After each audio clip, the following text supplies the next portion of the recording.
Here we go with yet another model kit review. This is the Polar Lights Bates Haunted Mansion. Now, as you can see, I've got this about 90% done.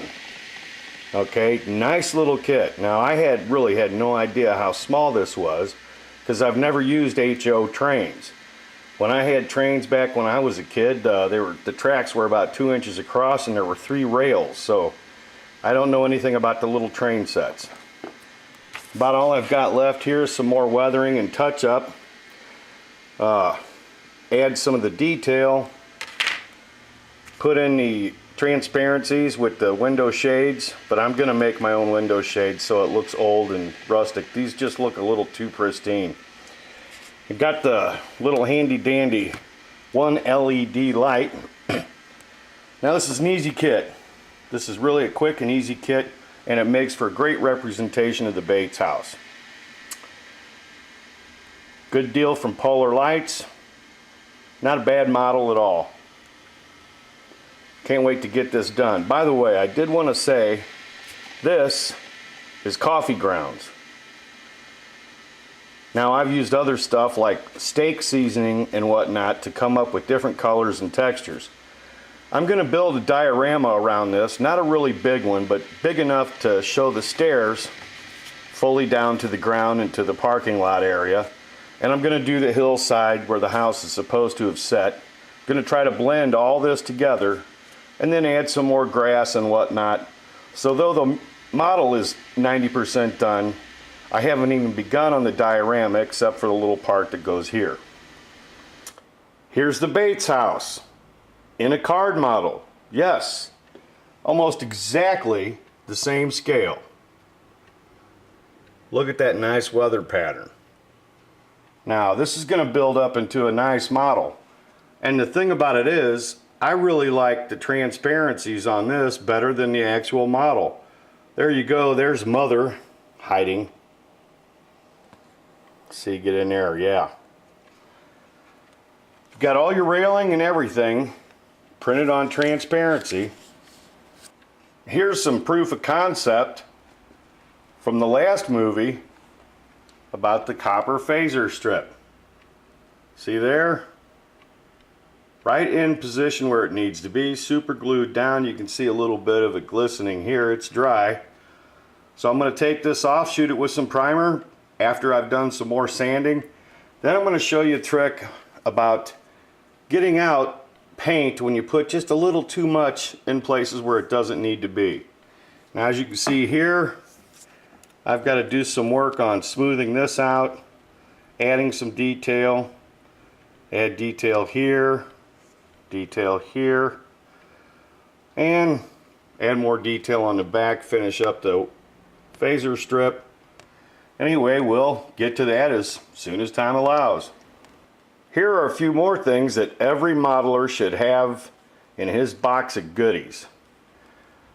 Different colored magic markers, different colored pencils, pastels which are not shown, and acrylic paints. Every one of these can be utilized to add fine detail and do light washes. Well, the paints, you can do light washes and some dry brush. I'll go through different techniques on another movie, and we'll get to pastels actually in this movie a little later on. If you do electronics on your models, this is something you should have. Okay? Stained glass foiling tape. Actually, I'm going to use it as copper wire instead of wire. Instead of having to gouge out and hollow out different parts, say nacelle pylons or whatnot, you can use this, strip it down to the size you need, and run it through flat pylons or whatever else you need to try to save space to keep you from having to go at the model with a Dremel. It's just a time-saving, space-saving idea. Think about it. Now here's a little something that I make up for my fellow TOS enthusiasts to go along with their original series model builds. Brass dedication plaques. This is 6x3 and looks great sitting on the base of an original series model buildup. Think about it. If you need one, let me know. Okay, here we are back at the UFO. I mixed up some 2-part binary epoxy, poured it into the back. When I cut through this from the other side with the hole saw, then I'll have a wall, an inner wall, to help support the legs that are going to come out. Now, after I've cut the hole, I'm going to put a backing plate in here that I'm going to attach the legs to and through. So, there we go. Just picked off a greebly. Woohoo!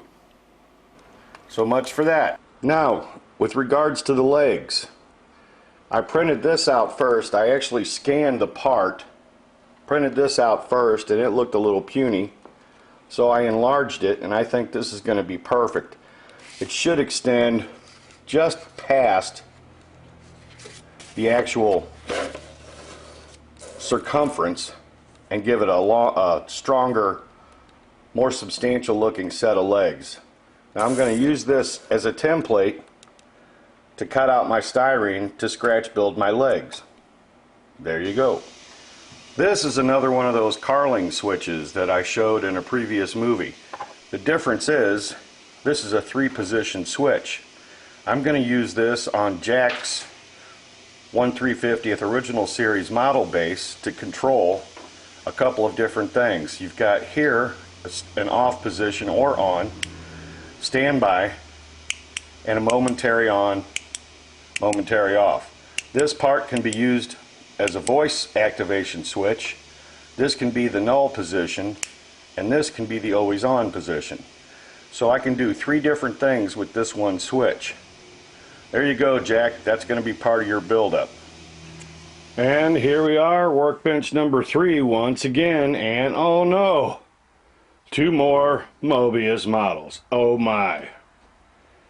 Well, I've been working on this. I had to set this aside because I got a buildup. I've got a real nice looking hammered steel and pseudo weathered look going there. I'm liking it. I've got the neck cut down so that I can turn the head to position it wherever I want it. I've also got the arms set up so I can position them, as you can see there. And I've got most of one of the kits done and haven't even started on the other one. I wanted to change the poses because I'm sorry, Mobius, but the first time I saw this model fully built, it looked constipated. So I wanted to fix that. Now here's another little something I found at a thrift store.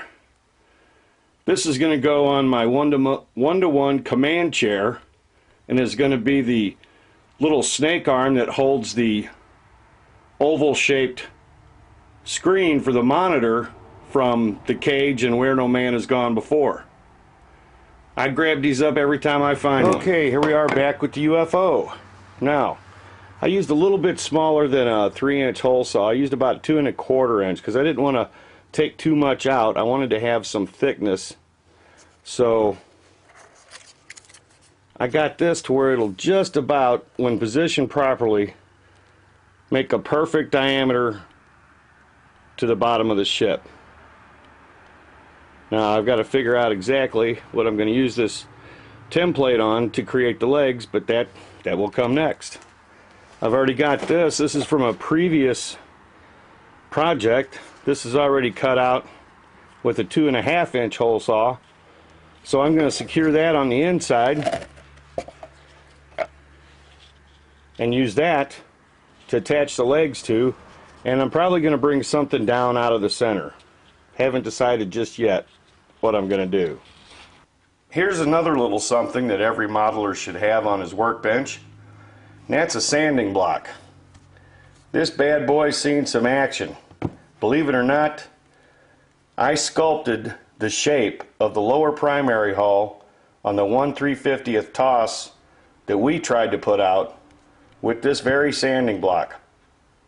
Scott can tell you, He sent it down to me and I worked on it for a month, and when it came back it looked like it was made at a factory.